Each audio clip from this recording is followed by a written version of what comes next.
I, Dr. Naseem Deshpande, Head of the Physics Department, welcome you all for the 8th online session on applications of advanced instrumental technique being conducted by Abida Inamdar Senior College of Arts, Science and Commerce located in Pune, Maharashtra. Today's session on Newton's ring would be presented by the Department of Physics.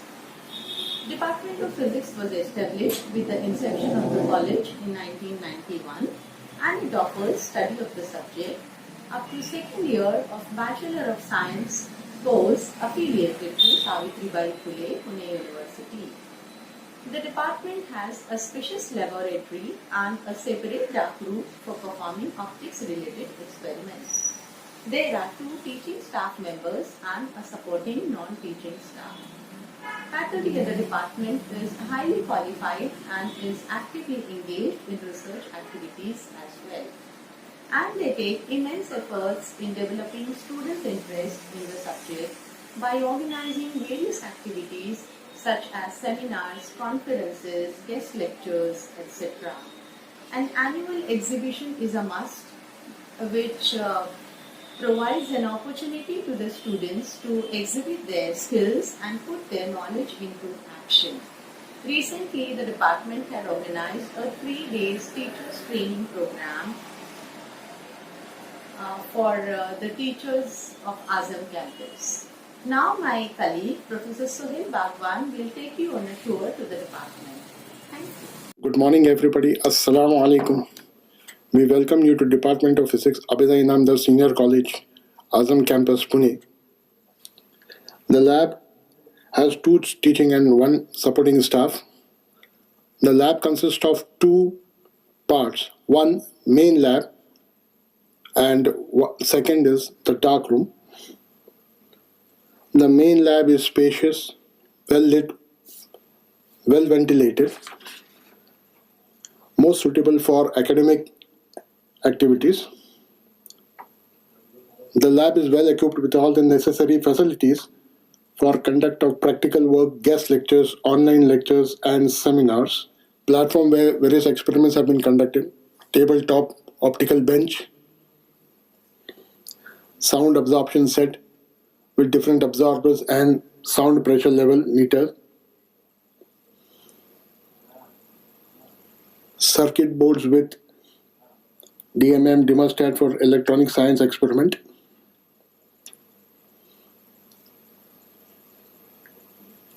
some more circuit boards,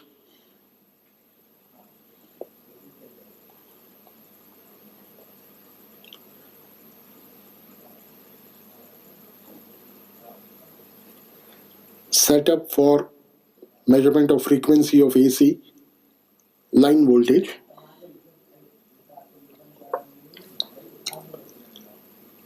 more circuit boards for the conduct of practicals,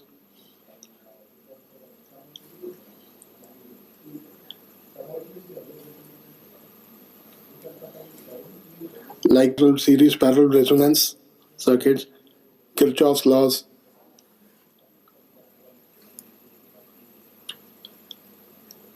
LR circuit, Kirchhoff's laws, experimental setup for measuring elastic constant of steel in the form of flat spattle spring, steel in the form of a scale with traveling microscope,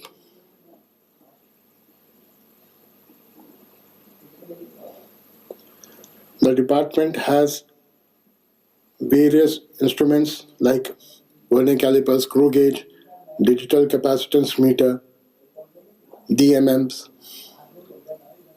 weighing scale with fractional weight box and other weights.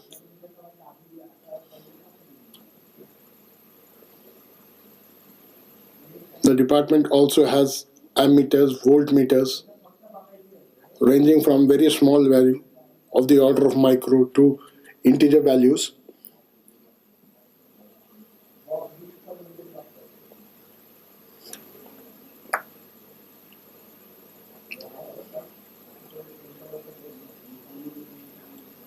other instruments such as function generator, signal generator, galvanometers, traveling microscope.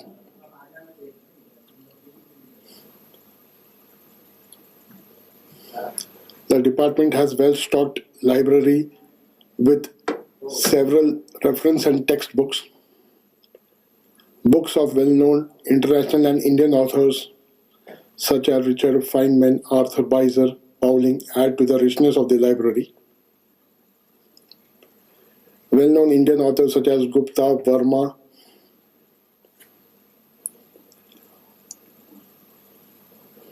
also have their books here in the library. CRO function generator on display with electronic maintenance tools.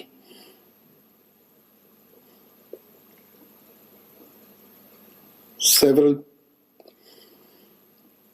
boards here. PC with internet connectivity for the students for their practical work. Another optical bench for experiments with lenses. Printers and branded PC for project work.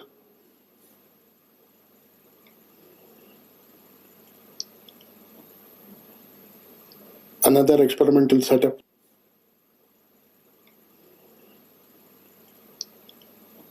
Podium with dedicated PC with high-speed internet connectivity and other audio-visual equipment such as LCD, web camera,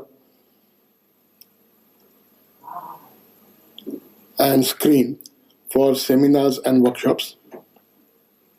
The second part of the lab is dark room for optical experiments.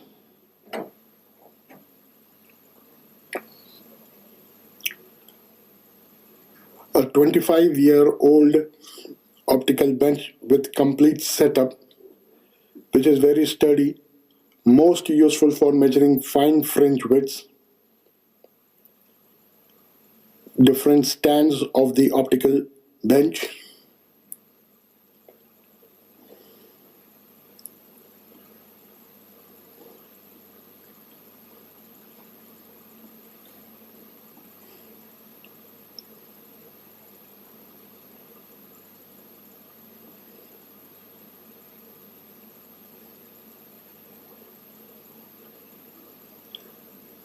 its independent source. We also have other optical equipment such as spectrometer with 1 minute least count, Polaroids, sodium mercury vapor sources, a helium neon laser with attachments for various experiments,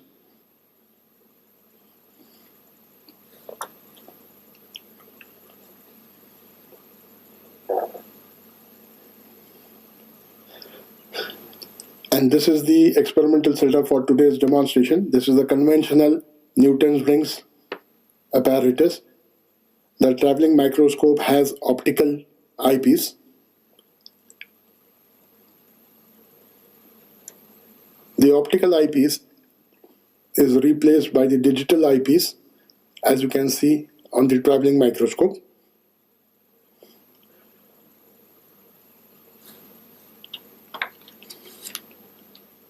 The digital eyepiece is interfaced with the computer.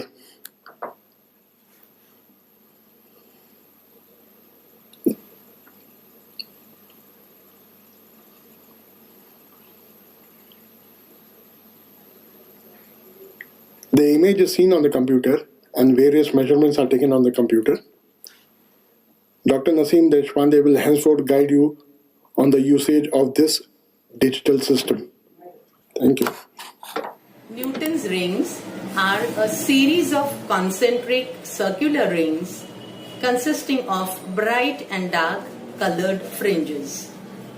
By studying the pattern of these concentric rings, it is possible to determine wavelength of the monochromatic source that is used for obtaining this pattern, or to find out radius of curvature of the plano-convex lens that is used. When a plano-convex lens lies on top of a plane lens or glass sheet, a small layer of air is formed between the two lenses. Newton's rings are formed by the interference phenomenon when monochromatic and coherent rays of light are reflected from the top and bottom surfaces of this wedge-shaped air film. The film's thickness varies from 0 at the point of contact to a finite value in the wedge-shaped region. So this is the apparatus required for obtaining Newton's ring pattern. As you can see, this is a traveling microscope with a horizontal scale for measurement. Then this is a triangular stand for placing the plano-convex lens. There is one more glass plate which is used for placing the plano-convex lens so as to obtain proper contact and get a proper wedge-shaped air film required for obtaining Newton's ring pattern. This is a monochromatic source, sodium. In order to obtain Newton's ring pattern, the triangular stand is kept in front of the sodium source, and I can see the concentric rings without the use of microscope. Now I am going to focus the microscope so as to see it through it. So I am going to focus it now.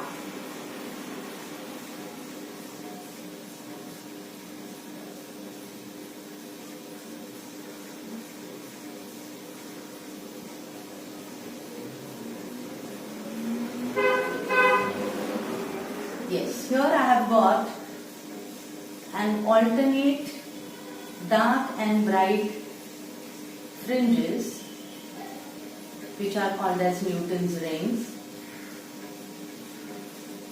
By measuring diameter of these rings, one can determine radius of curvature of the plano-convex lens, knowing wavelength of the monochromatic source that is used to obtain this pattern, or vice versa. If radius of curvature is known, then one can also determine wavelength of the source that is used. Normally what is done here is,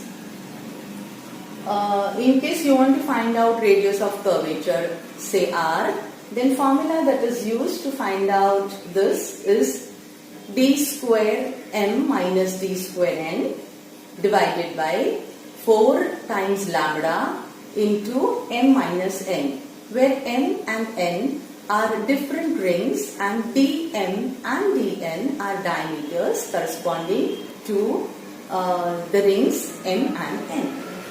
Now, so basically what is required in this experiment is to determine diameter of different rings. Normally what is done is, the microscope is adjusted so as to go on extreme end of the rings.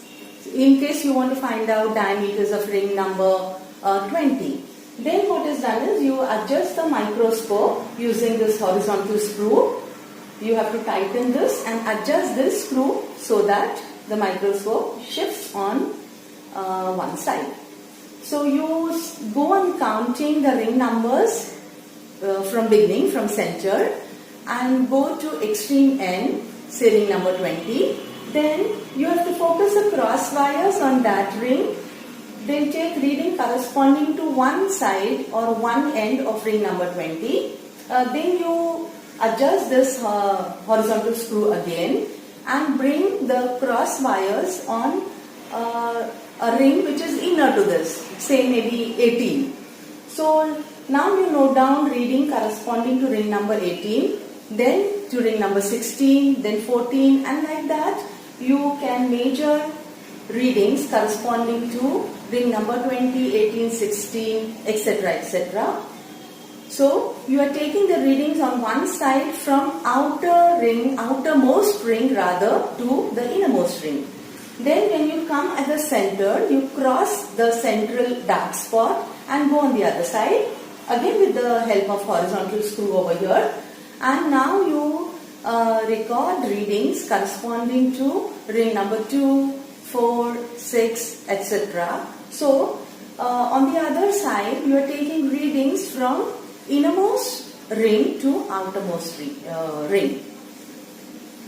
And then what you do is you find out the difference between ring number 20 on one side and ring number 20 on the other side. That will give you diameter of ring number 20. Similarly, one can find out difference between readings corresponding to any particular ring on the two sides. That will give us diameter corresponding to that ring. So this is how one can determine radius of curvature or wavelength of monochromatic source using Newton's ring experiment.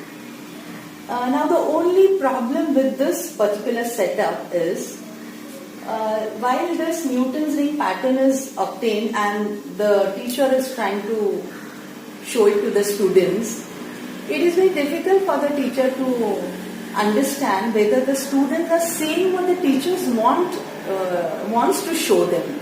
Because while the students are observing, the teacher is not able to observe it, and otherwise, while the teacher is observing, students are not able to see the pattern. Teacher and students simultaneously are not able to observe the Newton's ring pattern.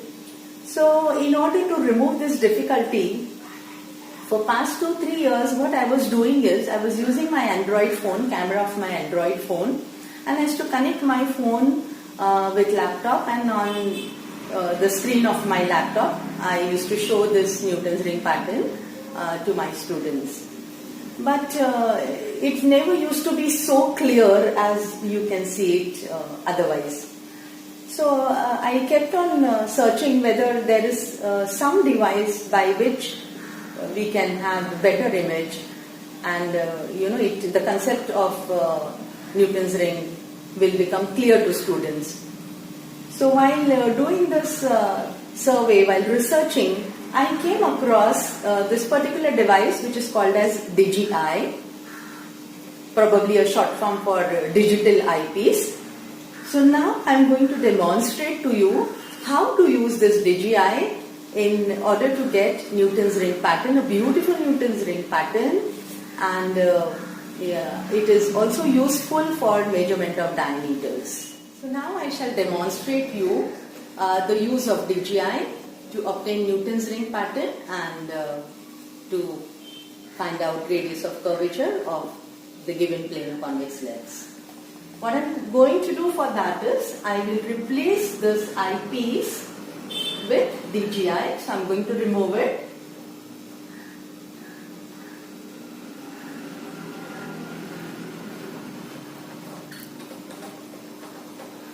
I am removing the eyepiece from microscope, and I will replace it with the DigiEye. This is the DigiEye that I am going to use. I am going to place this DigiEye in place of eyepiece over here, and I will place it back in the microscope.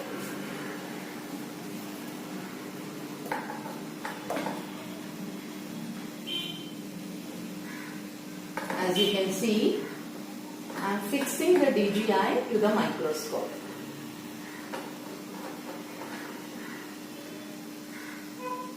This DigiEye is further connected to the computer here.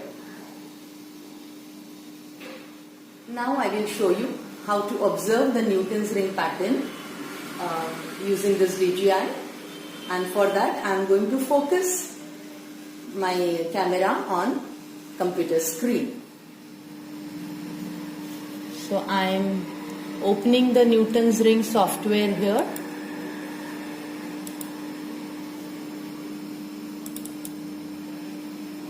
I have saved it in DGI. In order to capture the image, I am going to use the option capture image. One has to write student's name here. I am going to write my own name. So let me write my name here as Naseem Deshpande.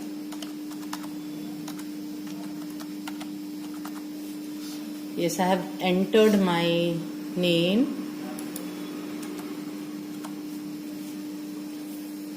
Then we have to say start. See, what you can see over here is the pattern, Newton's ring pattern. Since it is not properly focused, we are not able to observe concentric rings here.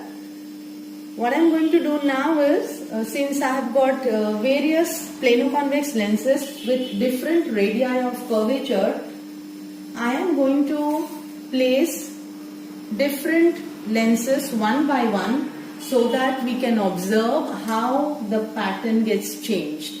See, this is one lens that I have placed over here. If you invert it, then this is how the pattern changes. One has to remember that while placing the plano-convex lens, the convex portion should be at the bottom and the plain glass portion should be on top, so that wedge-shaped air film is formed. I am just using different plano-convex lenses here in order to demonstrate how different pattern is obtained corresponding to different radius of curvature. I shall be placing one final lens now. Let me place one plano-convex lens here. The very fact that we are not able to see the concentric rings here means the plain glass portion is at the bottom and convex portion is on top. So I am going to invert it and I can see the rings now. I am going to focus it. It might take 1 or 2 minutes, so you will have to bear with me till then.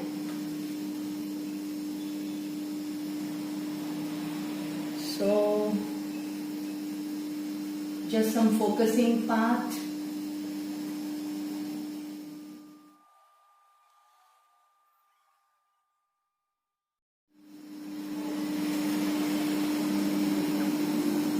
It is taking some time.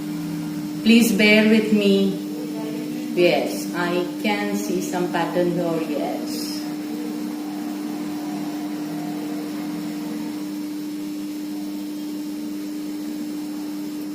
Wow, that's a beautiful pattern that we are able to see.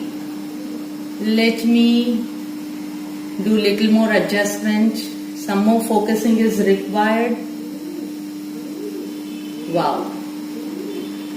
And I can see a beautiful Newton's ring pattern over here, and almost 7 to 8 concentric rings are clearly seen. So now, in order to measure the diameter, we have to save this image and come out of this image capture application. I am going to save the image for that.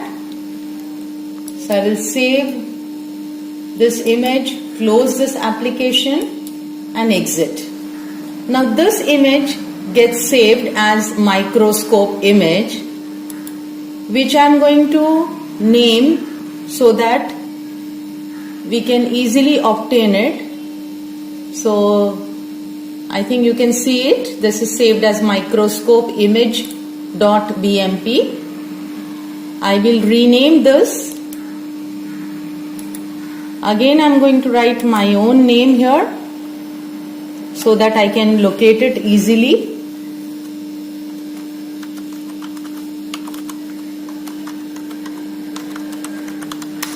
Yes, so I have saved this image. Now I will choose this measurement application. Again one has to write students' names. I am writing my own name again over here.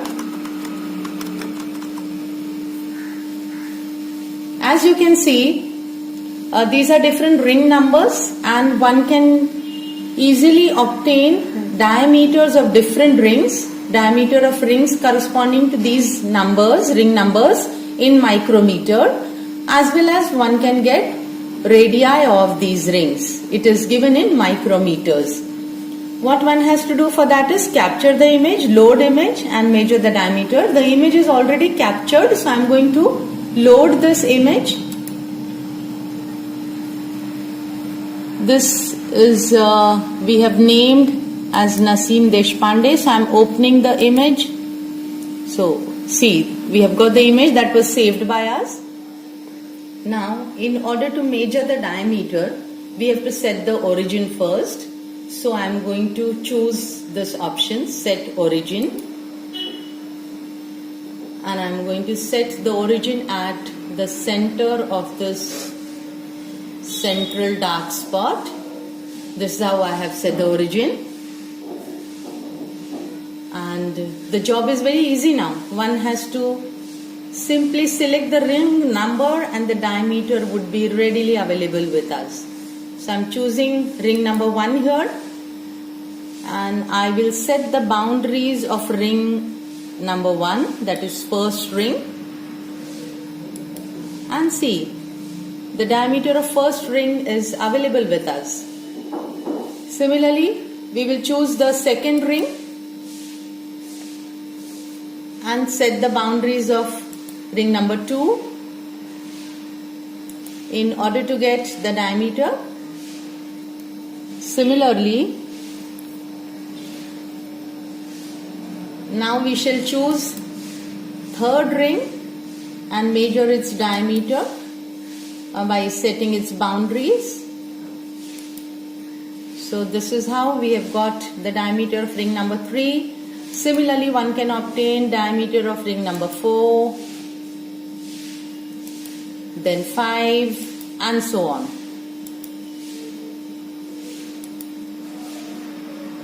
This is diameter of ring number 6.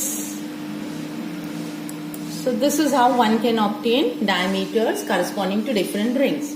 Now once the measurement of diameter is done, we can export these readings for further calculation. For that, one has to choose this option of print over here. So I am going to select print. Now this table gives us serial number, which is same as ring number. In the next column we have got diameter of this particular ring number in micrometers, and next column gives us radius of the same ring. Now I am going to export these readings. So I will say export. I am going to save it as a text document. I will give my name over here so that whenever it is required for further calculation, I can obtain it easily. So I am saving this text document here.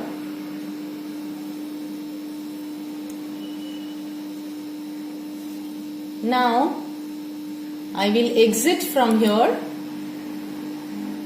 I will minimize this so that in case I want to go back over here, I should be able to go back.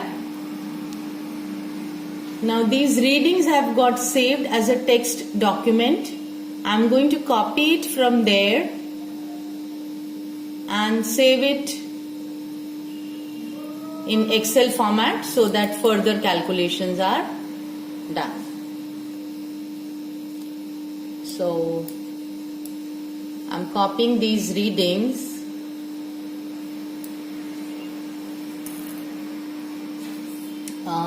I'm sorry, you cannot directly copy paste over here. What one has to do for this is open a new Excel sheet for this. So I will open a new Excel sheet here.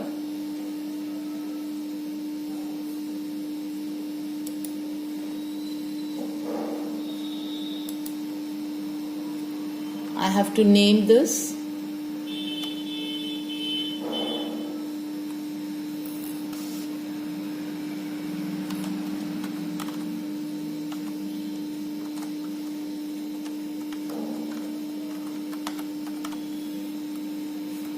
I've given my own name.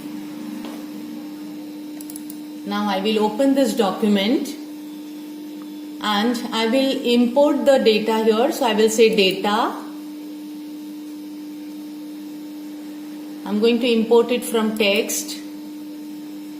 Now my text file is saved in the folder for Newton's ring. So I will go over there and find the readings.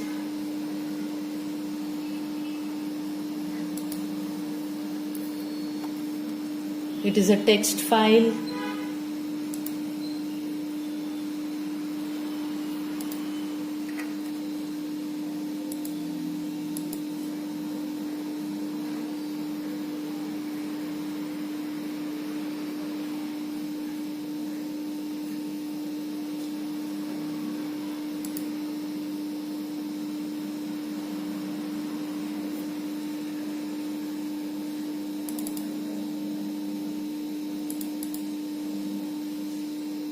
So I will say next, and I will obtain these readings.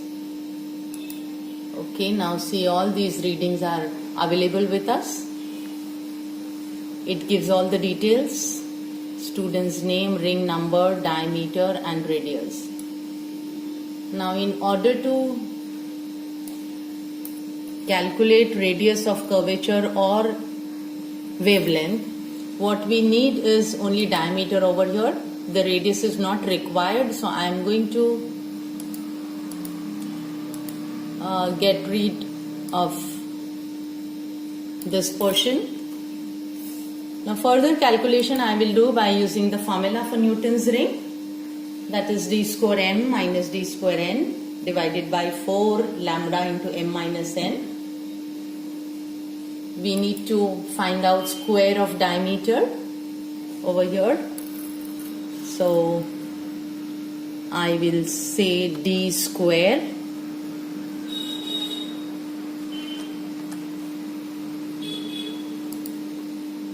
and I will use the formula for finding square of this.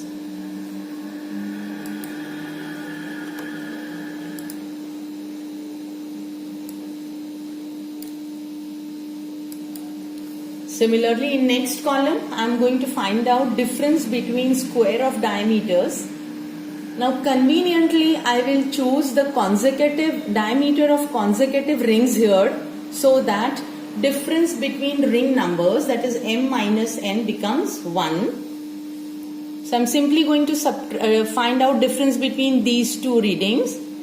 Now, obviously, diameter of the second ring is bigger than diameter of the first. Diameter of third ring is more than diameter of second ring. So conveniently I am going to subtract diameter of second ring from first, third from 2 and so on. So here I will write delta d square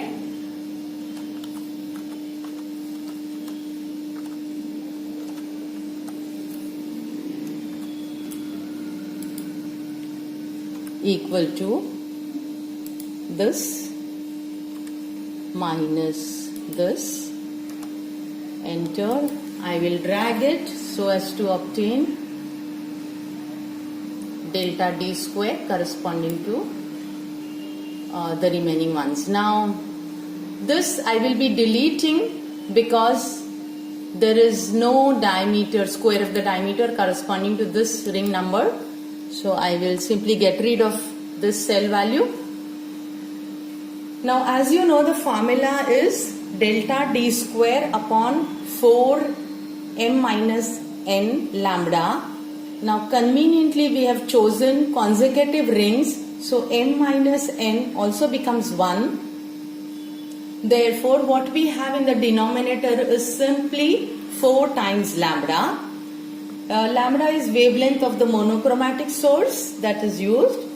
Since we have used sodium source over here, its wavelength is 5893 angstrom unit. So I am going to divide this delta d square by 4 lambda.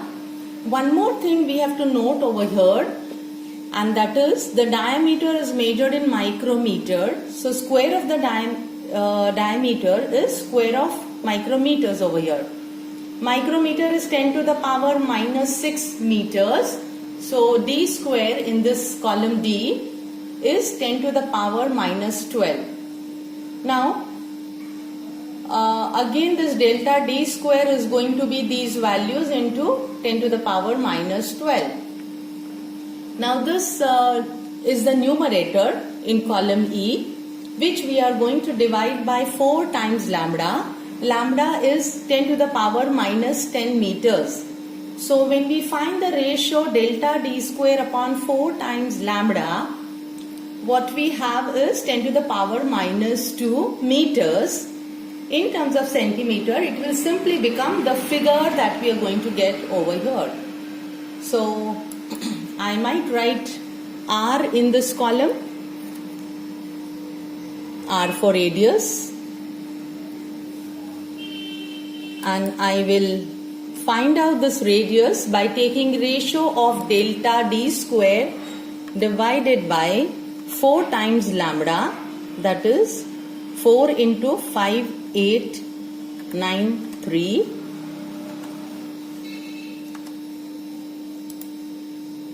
I will drag this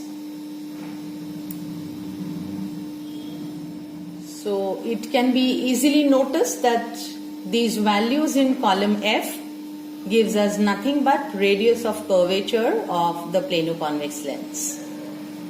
We can find out average of these values.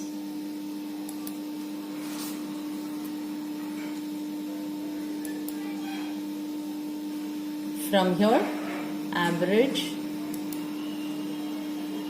Okay, and as you can see, the average radius of curvature is 301.54. This is in centimeter, as I have already discussed with you all.